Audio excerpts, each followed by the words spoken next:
I'm Jane Karuku. I'm the CEO and Managing Director, East African Breweries.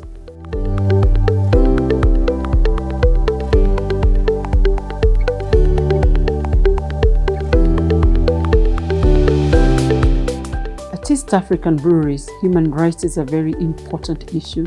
We've called out a whole pillar in our strategy. We call it ESG. That's where we look at human rights under the governance pillar and under the sustainability or environment pillar. I strongly believe that economic empowerment is a key human rights issue. And as we do business where we operate across East Africa, we ensure that there is shared prosperity across the integrated value chain, right from the farmers who supply us barley and sorghum, to the other many suppliers who give us many other inputs, to the employees who work at our factories, and even the trade. We have about 250,000 bars across the region which provide employment and also places for our consumers to go and enjoy.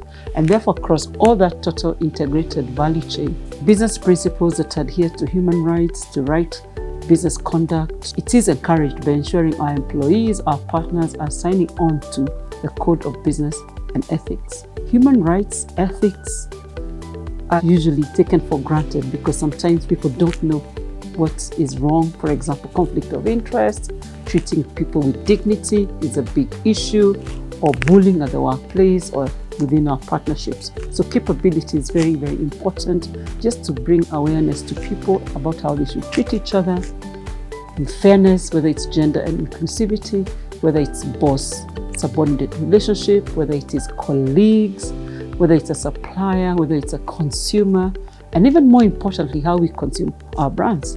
We're in a sensitive industry of alcoholic beverages, so we also are teaching people not to overuse and also not to behave badly, and also to make sure that we have DMC, we are not selling to children or advertising to people who are underage. I talked about the integrated value chain.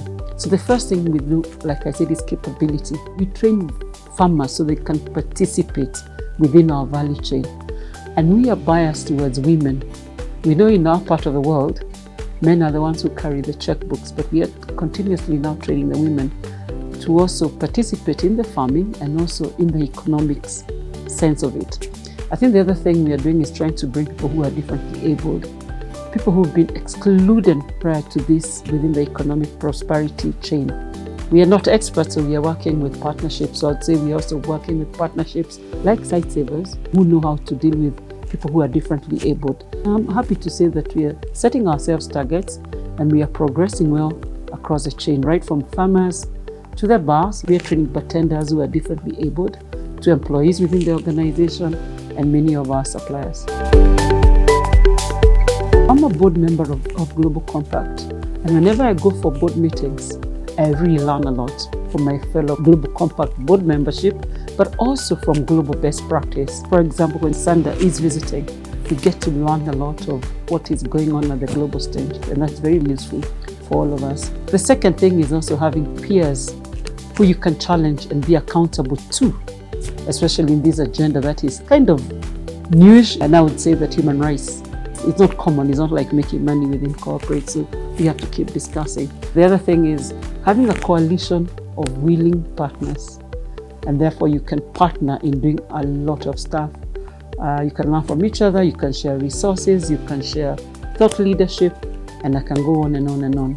The other thing is that we are signatories of Africa Business Leadership Coalition to drive the same thing. So as we try and drive this agenda, the more the merrier, the more we can cause a revolution to ensure that we are doing business right and our reputation is good, and we're also changing society for the better.